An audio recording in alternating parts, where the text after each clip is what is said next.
Dans la vidéo précédente, nous avons construit le corps des nombres complexes. Mais cette construction est hors programme, c'est pourquoi, si vous n'avez pas regardé cette première vidéo, nous allons faire un rappel des choses admises que nous avons démontrées dans la première vidéo et qui vont introduire ce corps des nombres complexes.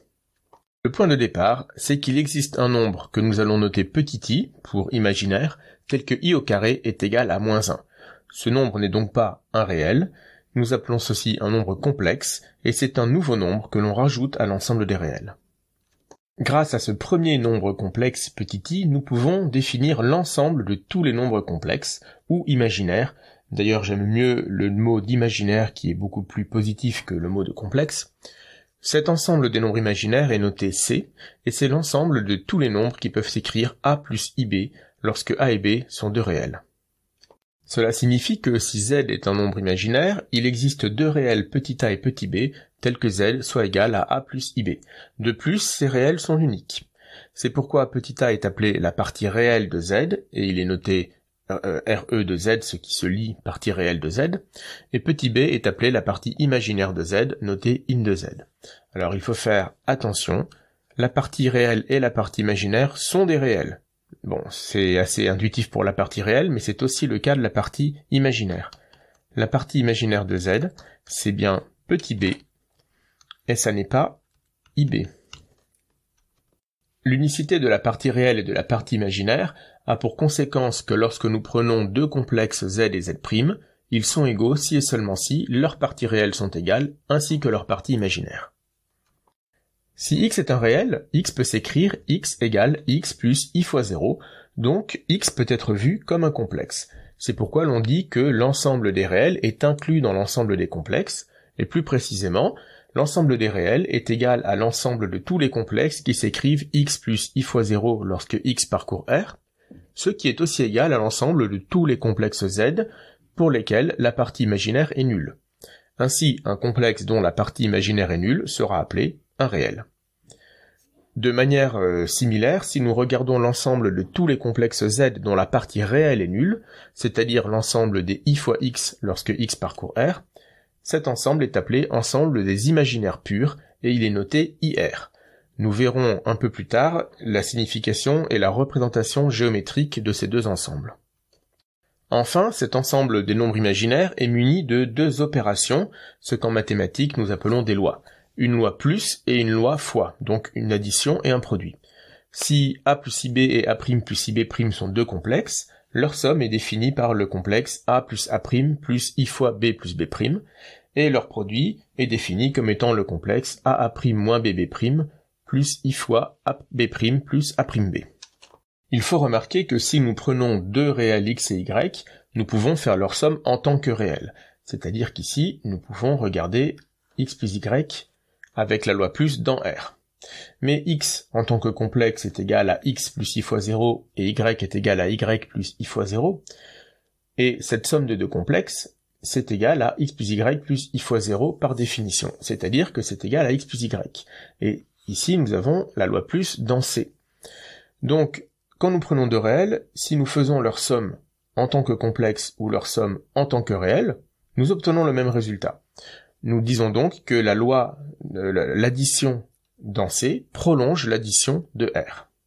Ou, si vous préférez, la restriction de l'addition de C à R redonne l'addition de R. Nous avons exactement le même résultat avec le produit.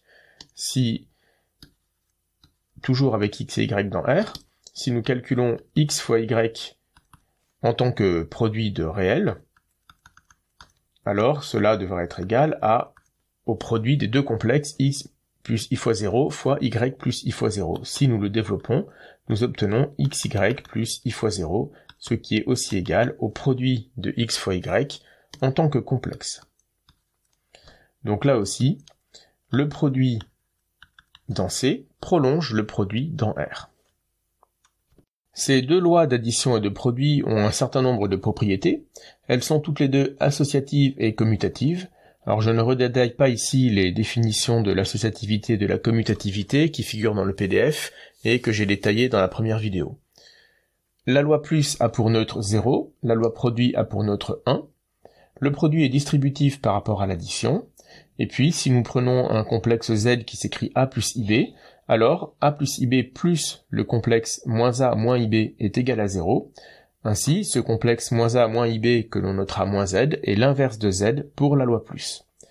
Si Z n'est pas nul, alors A et B ne sont pas nuls tous les deux, donc A2 plus B2 n'est pas nul, ce qui nous autorise ici à l'utiliser comme quotient. Si nous considérons le complexe A divisé par A2 plus B2, moins I fois B divisé par A2 plus B2, alors je vous laisse développer le produit, mais ce complexe fois Z est égal à 1. Donc ce complexe, que l'on peut aussi noter A moins IB sur A2 plus B2, va être noté 1 sur Z ou Z puissance moins 1, c'est-à-dire que c'est l'inverse de Z pour la loi produit. Donc tous ces points au programme sont admis, même si nous pouvons les démontrer comme nous l'avons fait dans la première vidéo. Ils sont admis, et avec tout ceci, nous avons un nouvel ensemble, l'ensemble des nombres imaginaires, ainsi que les propriétés de base des deux opérations définies sur cet ensemble.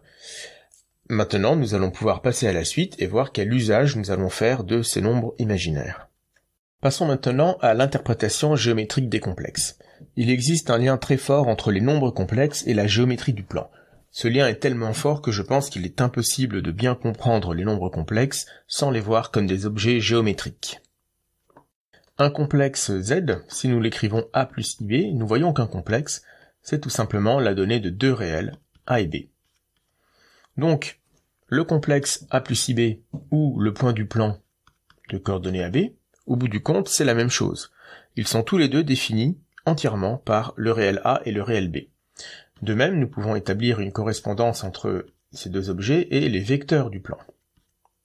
Alors, en géométrie, il est habituel de noter en ligne les coordonnées des points et de noter en colonne les coordonnées des vecteurs. Un point et un vecteur dans R2, là encore, nous pouvons les identifier. C'est à peu près le même objet, même si l'usage que l'on en fait en géométrie n'est pas tout à fait le même. Donc un complexe, un vecteur du plan ou un point du plan, tout ça, c'est la même chose. Nous voyons d'ailleurs dans le plan que si nous plaçons le point de coordonnées AB, ici en rouge, et que nous traçons le vecteur de coordonnées AB ici en vert, il y a une correspondance visuelle évidente puisque ce point de coordonnées AB est l'extrémité de ce vecteur si nous le faisons démarrer à l'origine du repère en 0. Donc ces correspondances se retrouvent dans le vocabulaire.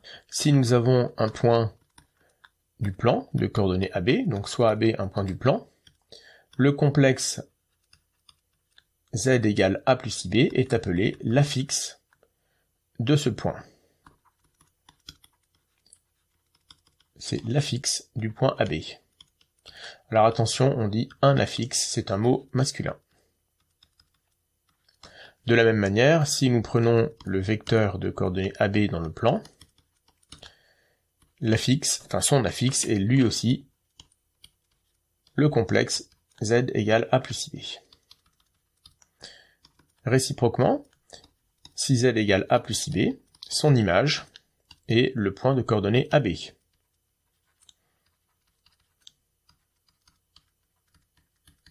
Ou parfois, nous pouvons dire aussi que c'est le vecteur de coordonnées AB en colonne, ce qui à nouveau reviendra au même. Alors la correspondance ne s'arrête pas là, il ne s'agit pas seulement d'identifier des points du plan avec des complexes, l'identification concerne aussi les opérations. En effet, si je prends deux vecteurs de coordonnées AB et CD, lorsque je fais leur somme, j'obtiens le vecteur de coordonnées A plus C, B plus D. Si je prends l'affixe de ce premier vecteur, c'est donc le complexe A plus IB, et que je l'additionne à l'affixe de ce second vecteur, j'obtiens le complexe A plus C plus I fois B plus D. Donc nous voyons que la somme de deux vecteurs est un troisième vecteur, mais lorsque je fais la somme des affixes de ce vecteur, j'obtiens l'affixe de la somme. Nous avons le même phénomène lorsque nous multiplions un vecteur par une constante. Lambda fois le vecteur AB, c'est le vecteur lambda A, lambda B. Et lambda fois le complexe A plus IB, c'est le complexe lambda A plus I fois lambda B. Donc ceci nous donne la règle de calcul suivante. Théorème 1.3.3, prenons deux vecteurs du plan U et U' et appelons Z et Z' leurs affixes. Maintenant, si lambda est une constante réelle, alors l'affixe du vecteur U plus lambda U' est le complexe Z plus lambda Z'.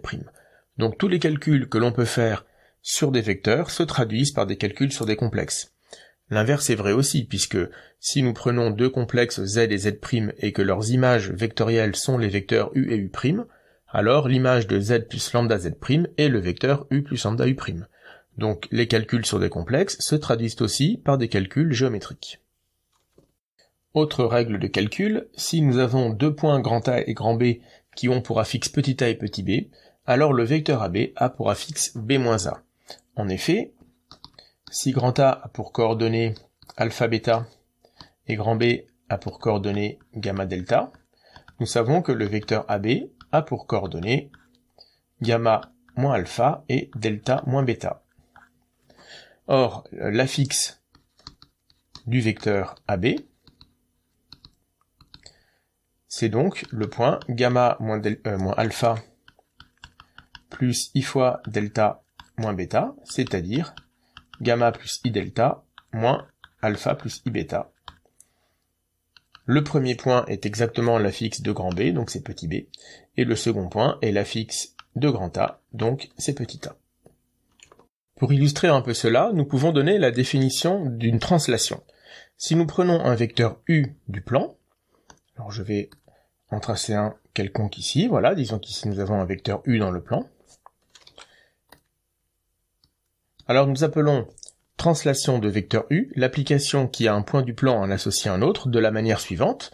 Si nous avons un point M dans le plan, ce que nous appellerons, alors je vais le prendre ici, ce que nous appellerons le point translaté de M de vecteur u, c'est le point N tel que le vecteur Mn est égal à u. Donc pour le construire, je vais copier mon vecteur u, je place son origine en M, et, entre guillemets, au bout de la flèche, j'ai l'image de M par la translation, c'est le point N.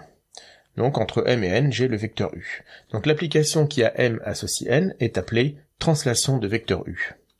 Alors voyons comment cela se traduit en termes de coordonnées. Appelons AB les coordonnées du vecteur u, et appelons XY les coordonnées du point M. Nous cherchons à déterminer les coordonnées de l'image de M par la translation, c'est-à-dire les coordonnées de N. Momentanément, appelons-les TV, et nous allons vouloir exprimer T et V en fonction des données du problème, c'est-à-dire A, B, X et Y. Dire que le vecteur Mn est égal au vecteur U, c'est équivalent à dire que, en termes de coordonnées, le vecteur de coordonnées T-X, V-Y est égal au vecteur de coordonnées AB. Ce qui nous donne T égale X plus A, et V égale Y plus B. Donc l'application de translation, si nous l'appelons T pour translation indice U pour se souvenir du vecteur, c'est l'application qui va du plan dans le plan, et qui a un point de coordonnées x, y, associe le point de coordonnées x plus a, y plus b. Mais ceci, c'est son expression en tant que fonction de R2 dans R2, donc en utilisant des points. Cette même translation a également une expression complexe. Si nous prenons l'application de C dans C, qui au complexe x plus y associe le complexe x plus a plus i fois y plus b, nous obtenons finalement la même application. En général, nous n'allons pas la noter comme ça. Nous allons plutôt la noter, alors c'est pas que c'est faux, mais nous préférons donner une seule lettre pour la variable de départ. Donc si z est cette variable, quelle est son image par la translation? C'est z plus, allez, appelons-le w, où w est le complexe a plus ib, c'est-à-dire que c'est l'affixe de notre vecteur u. Donc voici comment une application du plan correspond aussi à une application complexe. On dit que cette expression est l'expression complexe de notre transformation géométrique du plan. Dans la suite de ce chapitre, nous verrons encore beaucoup d'autres caractérisations géométriques des complexes. Ce que nous avons fait là, ça n'est vraiment que le point de départ, et nous traduirons aussi, en termes complexes, des applications géométriques du plan, autres que des translations, par exemple des rotations.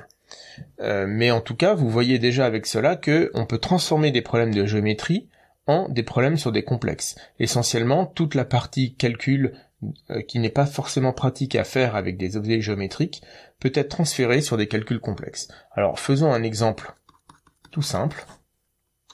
Cet exemple pourrait très bien être traité avec des outils géométriques habituels, mais pour nous entraîner, nous allons le faire avec des complexes. Donc prenons 3 points, le point A de coordonnées -2, 0, le point B de coordonnées 4, -1, et le point C de coordonnées 3, 3. La question est la suivante. Déterminer D tel que ABCD est un parallélogramme.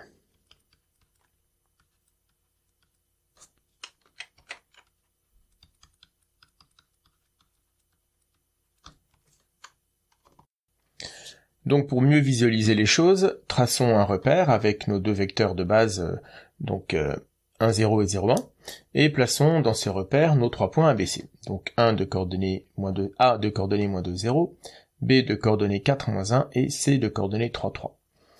Donc, nous pouvons tracer les vecteurs AB et BC. Nous avons ici le vecteur AB, et ici le vecteur BC. En fait, un seul des deux vecteurs va être suffisant pour résoudre le problème, donc je ne vais tracer que BC. Comment déterminer notre point D? Pour que ABCD soit un parallélogramme, il va falloir que le vecteur AD soit égal au vecteur BC. C'est-à-dire que... Alors je vais le copier plutôt. Si je copie ce vecteur et que je le fais partir du point A, au bout de ma flèche, je vais trouver le point voulu, qui est le point D. En termes de complexe, comment est-ce que cela s'écrit? ABCD est un parallélogramme, si et seulement si le vecteur AD est égal au vecteur BC. Si et seulement si, alors il est utile ici de donner des noms aux affixes de nos points. Donc je vais appeler petit a le complexe -2, petit b le complexe 4 -i, et petit c le complexe 3 plus 3i. Donc ABCD est un parallélogramme, si et seulement si, petit d moins petit a égale petit c moins petit b, avec bien sûr ici, j'aurais dû le préciser avant aussi, soit petit d, l'affixe du point D recherché. Donc nous pouvons continuer notre équivalence, si et seulement si, petit d est égal à c moins b plus petit a, et nous n'avons plus qu'à faire le calcul. Donc en termes de partie réelle, nous allons avoir 3, moins 4, moins 1, moins 2, moins 3. Et pour la partie imaginaire, nous avons 3, moins 1, donc 3 et 1, 4, plus 0, donc moins 3 plus 4i, ce qui a l'air d'être bien vérifié sur le graphe. Donc voilà un exemple vraiment simplissime, élémentaire, de résolution d'un problème géométrique grâce à des complexes. Et nous aurons l'occasion de refaire assez fréquemment ce genre d'opération. C'est l'une des forces des complexes. Cela permet de simplifier parfois et de mieux manipuler des outils géométriques.